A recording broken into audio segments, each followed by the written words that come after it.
Thank you so much for the kind introduction. So I guess I have to speak on cyber warfare the next time, and I'll stick to what I have here. Boker Tov, and hello everyone. Thank you for having me, and sorry I cannot be with you in person today. So I'm a scholar of German Jewish philosophy. I have a huge book manuscript on the topic. Today I will present a side project on the afterlife of great German Jewish philosophy after World War II, and more specifically, I will trace non-Jewish interpretations of German Jewish thought. In my quick 15-minute talk, I will speak about one specific book, especially the volume Porträts zur deutsch-jüdischen Geistesgeschichte, edited by the journalist Thilo Koch in 1961. It was reissued. This is a reissue that I have here from 1997 with a foreword by the literary critic Marcel Reich-Ranitzky. I will give a quick assessment of some of the premises and findings of this book before turning specifically to the philosophy article, which was written by none other than Jürgen Habermas. And so philosophy is really in the center of this book. You can trace it by how the editor references the philosophy article in his introduction. And also when you read a bit about it, the whole project started when Koch interviewed Martin Buber in his front yard in Talbier, and that it was a TV interview, which you can still find on the website of Norddeutsche Rundfunk. To give you some context, when we talk about German Jewish philosophy in the 20th century, we talk about the great works written by great minds roughly between the early 1900s up to 1939. The rest of the century consists of rediscoveries and reinterpretations. If we look at Jewish philosophy in Germany, at least after 45, the first thing to notice is that there isn't that much, at least in Germany, and that is in part for obvious reasons. German Jewry had basically ceased to exist. Jews had fled or been murdered, and even those who had returned rarely spoke about Jewish topics or became visible as Jewish thinkers. German Jewish philosophy itself had basically ceased to exist. It could not be continued despite certain attempts to do so. However, there was a discourse on German Jewish philosophy in Germany. It reluctantly began in the early 1960s, and it basically reinvented German Jewish thought. A major change relates to the scope or the canon of pre-World War II Jewish philosophy. Before World War II, there were two different strands in Jewish philosophy. On the one hand, there are Jewish philosophies in a narrower sense, which remained connected to the fundamental problem of the relation between Judaism and philosophy. People like Hermann Cohen, Franz Rosenzweig, and others.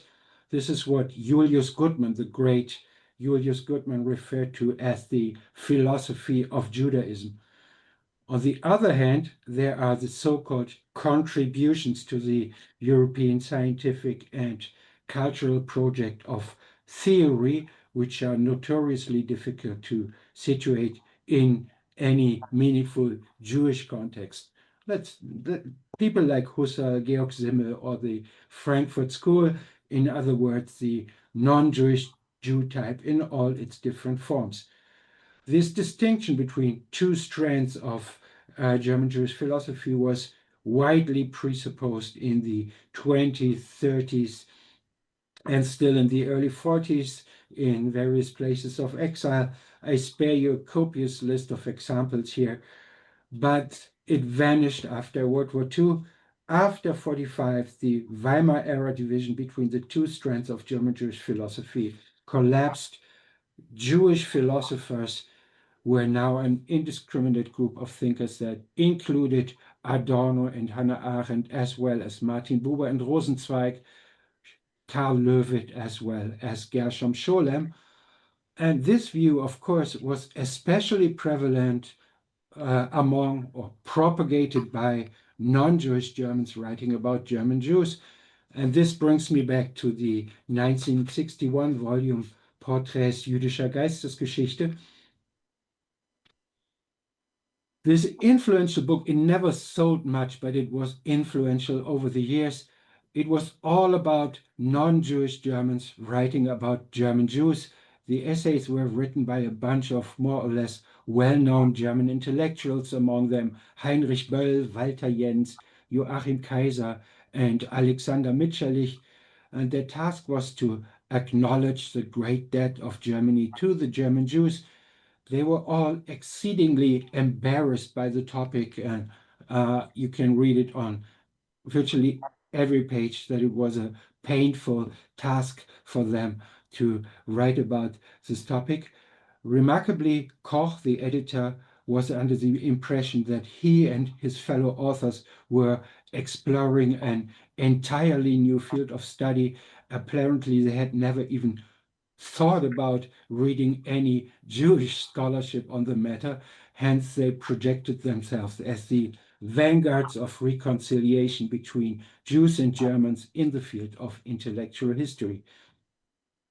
As I said before, the book presented a non-Jewish perspective on Jewish thought, but there was one exception. Max Horkheimer, the mastermind of the Frankfurt School, wrote an afterword for the volume. As Koch explained, Horkheimer was hired as some sort of a Jewish watchdog, ensuring that the Germans would not run amok again. Quote, he can say where our articles got into false perspective, drawing vague conclusions from unclear premises, unquote. I will get to Horkheimer below. Koch's own starting point was the notion of a special affinity between Germans and Jews, or another quote, a positive affinity between the Jewish and the German spirit or Geist. He and most of the authors spoke of Germans and Jews as if the German Jews hadn't been both German and Jewish. Thereby they repeated the exclusion of Jews from the German people. Let me turn to the case of Habermas, who wrote the chapter on Jewish philosophers called On the German Idealism of the Jewish Philosophers. He later republished the article in his book Philosophisch-politische Profile from 1971, reissued in 1987. Habermas creates a panorama of figures from Buber and Rosenzweig via Hermann Cohen, Husserl, Wittgenstein, the Vienna Circle, to Cassirer, Simmel, Plessner, Bloch, Walter Benjamin, and the Frankfurt sociologist. I cannot address the more technical philosophical issues here, such as the ambivalence in his interpretation of German idealism. Let me get straight to the political issue. Habermas's essay contains a radical program of philosophical reparation in which German thought would be redeemed from its National Socialist entanglement by reconciling with its own Jewish share. As he explained towards the end, quote, only we ourselves are at stake, that is to say, the Jewish heritage drawn from the German spirit has become indispensable for our own life and survival. And at the very end, he exclaimed another quote, if there were not a German Jewish tradition, we would have to discover one for our own sakes. This official translation makes Habermas's claim almost seem reasonable, but it clearly does not represent what Habermas wrote in German. The original was much more blunt. In my translation, it goes like this. If there were not a German Jewish philosophy, one would have to invent it. This proposition was emphatically supported by Koch in his introduction. And so you see here how Habermas basically reinvented German Jewish philosophy to come to terms with Germany and Germanness. It is no wonder that he emphasized and probably overemphasized Jewish messianism. which has long been a major point of fascination for non-Jews seeking to transcend their own Germanness, so to speak. But Habermas also projected himself as the legitimate heir of German Jewish philosophy. This is much more clear in a later essay on Gershom Scholem from 1978, where he speaks of a right to the German Jewish philosophical tradition that he himself thought he had acquired. But this claim is already prevalent in the 1961 essay, for example, in the notion, I quote, "We are now forced into the historical irony of taking up the Jewish question without the Jews," unquote, as if the murder of the Jews during the war could justify the redistribution of the Jewish heritage after the war.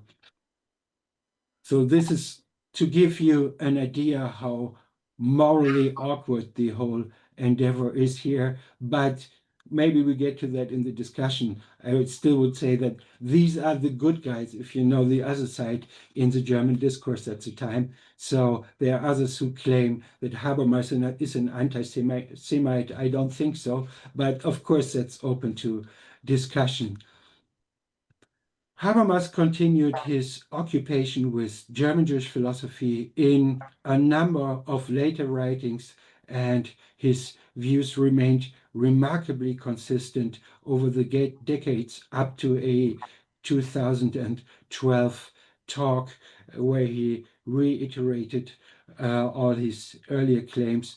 And hence my paper is not only about the 1960s, but also about the afterlife of the ideas of the 60s.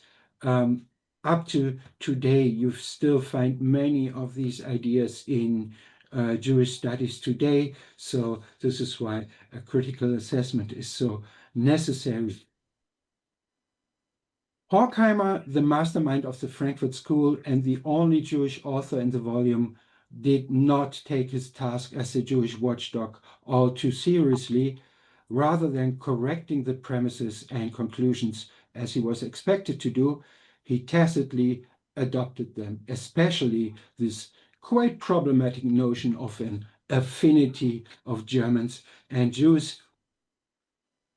Perhaps Horkheimer was merely being polite or a tad too generous afterwards so as not to disturb the process in which the Germans sought to come to terms with their Nazi past.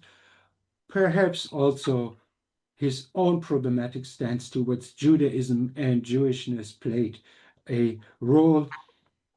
Only in the last two paragraphs, he reluctantly voiced his objections to the separation of Jews and Germans, and he advised to better speak of Jews and Christians. So he sought to rephrase the problem as a matter of interfaith dialogue. It's interesting. Of course, it's not entirely appropriate when dealing with the Holocaust. Maybe that's another discussion, but this post-war paradigm of interfaith dialogue provided a convenient way to circumvent the issue for non-Jewish Germans. To conclude, early writings about German Jewish philosophy show a reluctant attempt to engage with Jewish thought, but also a complete disregard for the inner workings of German Jewish philosophy. It is crucial to come to a better understanding of German Jewish philosophy to counter the interpretation or the appropriation by Habermas and others. Thank you for your attention.